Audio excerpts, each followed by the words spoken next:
అవును సార్, ఈరోజు అది పడిపోయింది చేసి పోయినందుకు అంటున్నారు.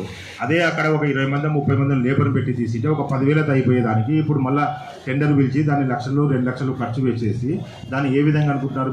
మిమ్మల్ని అడిగితే మాకు కాదు శానిటేషన్ వాళ్ళకి అంటారు, వాళ్ళని అడిగితే మీకు అంటారు. కానీ వర్క్ ఉండి చేయించిన ఇంజనీరింగ్ సెక్షన్ వాళ్ళు, అక్కడ ఇంజనీరింగ్ సెక్షన్ వాళ్ళే కదా అక్కడ నుండి వర్క్ చేయించినది. ఇవ్వండి, మళ్ళీ వాళ్ళకి ఇవ్వండి ఫోన్, వాళ్ళకి ఇవ్వండి మైకు. ఒక విలేకరు వచ్చి మీ దగ్గరకు వచ్చి సార్ ఇట్లా పగిలిపోయింది అంటే రెస్పాన్స్ ఇవ్వరా? చంద్రశేఖర్ అప్ప అని చెప్పేసి ఒక విలేకరు వచ్చేసి మీకు కంప్లైంట్ చేస్తే ఎక్కడైనా చెప్పుకోండి అన్నట్టు సమాధానం ఇస్తారు. మీరు ఇర్రెగ్యులర్ సమాధానం ఎక్కువైంది సార్. ఎవరైనా సరే నందిగుట్కూరులో వచ్చి అడిగినప్పుడు అధికారంగా సమాధానం చెప్పే బాధ్యత మనకుంది. అటువంటిది అంత ఇర్రెగ్యులర్గా సమాధానం చెప్పేసి అతను మినిస్టర్లకు అందరికీ కంప్లైంట్ చేసినారు. అవును సార్, సీఆర్ తీసుకోండి. అదిగా సార్ అంటే అసలు జేసీబీ ఎందుకు టెండర్ పిలిచకుండా డైరెక్ట్గా ఎందుకు అది గ్రాంట్ ఎంత శాంక్షన్ ఉంది కమిషనర్ గారు? హలో, అది స్టేట్ గవర్నమెంట్ మనకు CDMA ద్వారా మనకు 33 లక్షలు శాంక్షన్ అయింది సార్.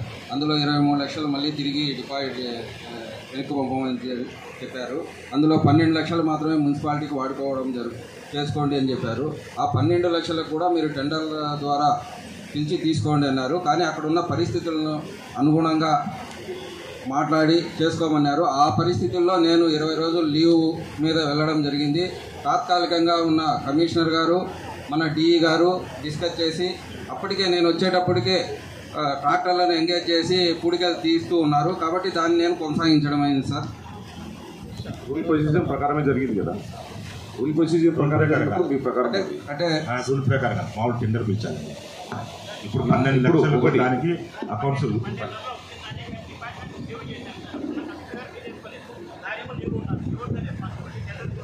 ఇప్పుడు మీ సబ్జెక్ట్ కాదన్నావా సార్? మీ సబ్జెక్ట్ కాదు. ఒకటేనా ఏదైనా ఒకటి వాళ్ళ గవర్నమెంట్ రూల్స్ ప్రకారము వాళ్ళ ప్రొసీజర్ ప్రకారం ఏది ఉందో అది చేసింటారు. మనం ఏదైనా కానీ సార్, ఇందులో టెండర్లను అవసరమైతే అది ఇంజనీరింగ్ డిపార్ట్మెంట్ చేయాలి. అక్కడ డీసిలిటేషను, కాలువల పూడికలు తీయడము, శానిటేషన్ వర్క్ వాళ్ళు అక్కడ ఉండి ఆ పనిని చేయించాలి. కానీ మొదట టెండర్లను పిలవలేదు. ఎందుకు పిలవలేదంటే అప్పుడున్న పరిస్థితులు, ముందున్నటువంటి కమిషనర్ గారు DE గారు ఎందుకో దాన్ని తీసుకోలేదు. తీసుకోకపోగా 3 ట్రాక్టర్లు ఒక JCBతో ఎంగేజ్ చేసి పని స్టార్ట్ చేయడం జరిగింది. సరే, ఏదైనా కానీ ఒక ప్రొసీజర్ ప్రకారం మీ గవర్నమెంట్ రూల్స్, మున్సిపాలిటీ రూల్స్ ఏ విధంగా ఉంటాయో మీరు ఆ విధంగా ఫాలో అవ్వండి. ఇప్పుడు సభ్యులు మీరు చదివినటువంటి ఎజెండాలలో మెజార్టీ సభ్యులు ఏదైతే ఆమోదించినారో వాటి పనులకు మాత్రం ఆమోదం తెలపండి.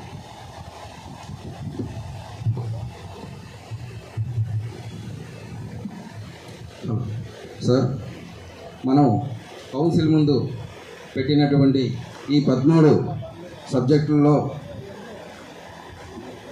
మనకు గౌరవ సభ్యులు ఒక లిస్ట్ ఇవ్వడం జరిగింది.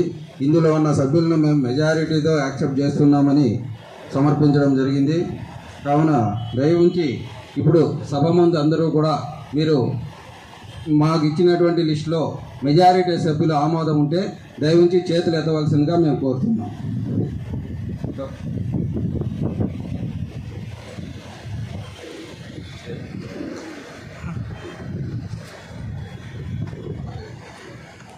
పదహైదు మంది చేతులు ఎత్తడం జరిగింది. మనకున్నటువంటి 29 మంది సభ్యులు ఉన్నారు. కాబట్టి ఈ అంశాన్ని మన చైర్మన్ గారు ప్రకటించవలసిందిగా నేను కోరుతున్నాను. ఓకే సార్, ఆమోదిస్తాను. Thank you sir. Thank you sir.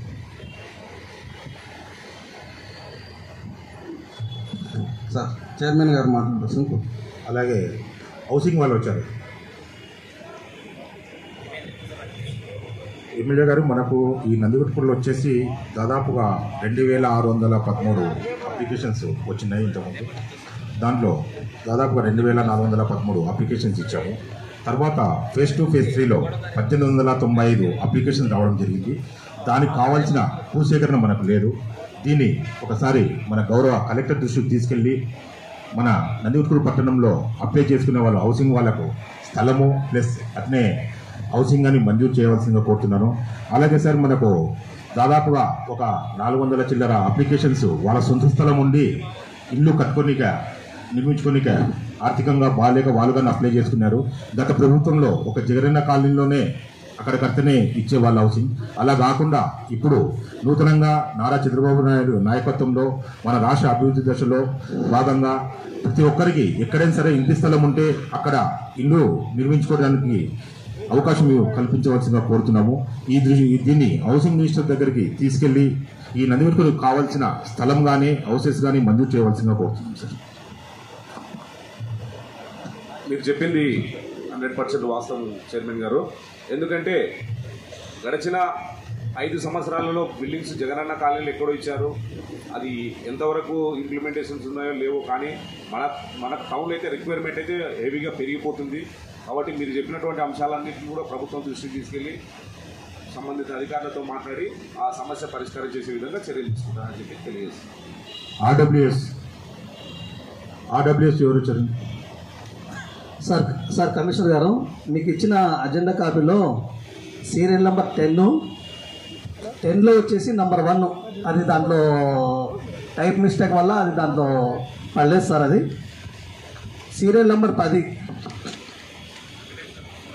Main serial number 10 దాంట్లో నెంబర్ 1 ఒకటి మూల వెంకటరమణ సన్ ఆఫ్ మూల హుస్నయ్య విద్యానగర్ నందికొట్కూరు. దీనిని ఆమోదిస్తున్నాం సార్.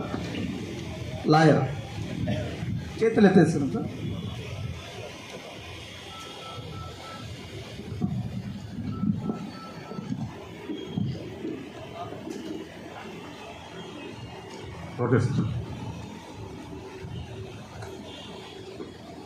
ఆర్డబ్ల్యూఎస్ ఎవరు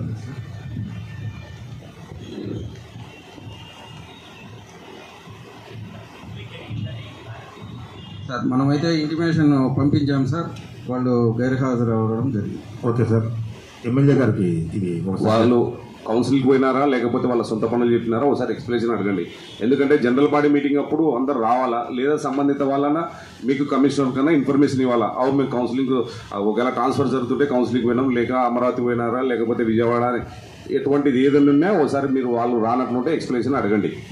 కమిషనర్ గారు, మీకు గతంలోనే కూడా చెప్పిన ఆల్ డిపార్ట్మెంట్స్ రావాలా. ఇది ఎందుకంటే ప్రజలపై సమస్యస్తున్న చర్చలకు అందరు ఆఫీసులకు బాధ్యత ఉంది కాబట్టి ఆల్ డిపార్ట్మెంట్స్ రావాలని చెప్పేసి ఇంతకుముందే మీకు చెప్పాను. మేము తెలియజేయడం జరిగింది. వాళ్ళు కొందరు మేము రానవసరం లేదు, మాకు సంబంధం లేదని కొందరు రావడం లేదు. వాళ్ళని రిటర్న్ గా రాసి మనం మాకు మున్సిపాలిటీకి ఆర్డబ్ల్యూఎస్ వాళ్ళకి సంబంధం లేదని చెప్పేసి రిటర్న్ ఓ లెటర్ అడగండి. దాన్ని నేనేం చేయాలో నేను చూసుకుంటాను. థ్యాంక్ యూ అన్న. ఒకటి మన నందికొట్కూరు టౌన్కి కానీ మండలం కానీ ఒక సమ్మర్స్టోర్ ట్యాంక్ ఉంది కర్నూలు రోడ్ బైరీనగర్ దగ్గర. అక్కడ మనకు దాదాపు కేసీ కర్నూలు నుంచి పంపింగ్ చేసుకోవడము కొంచెం లాంగ్ అయినా కానీ జరుగుతూ ఉంది. దాని నుంచి కాకుండా దాదాపుగా 8-9 నెలలు మన అల్లూరు దగ్గర నుంచి తీసుకుంటే కన్నా 1 కిలోమీటర్లోనే మనకు వాటర్ ఫెసిలిటీ కానీ ఎక్కువ స్టోరేజ్ చేసుకునే కానీ అవకాశం ఉంటుందా? దాన్ని ఒకసారి ఆర్డబ్ల్యూఎస్ డిపార్ట్మెంట్కి తీసుకెళ్ళి ఖచ్చితంగా దాన్ని ఫుల్ఫిల్గా చేసుకుంటే మన నందికొట్కూరు పట్టణంలో నీటి కొరత రాకుండా చేసుకోగలము. అలాగే కేజీ రోడ్డుకు ఓన్లీ రైట్ సైడ్ సాయిబాబాపేట విద్యానగర్ ఇక్కడ సైడ్ మట్టుకే అది వాటర్ వస్తుంది. అలా కాకుండా కేజీ రోడ్డుకు పైడాల రోడ్డుకు కానీ లెఫ్ట్ సైడ్ మొత్తం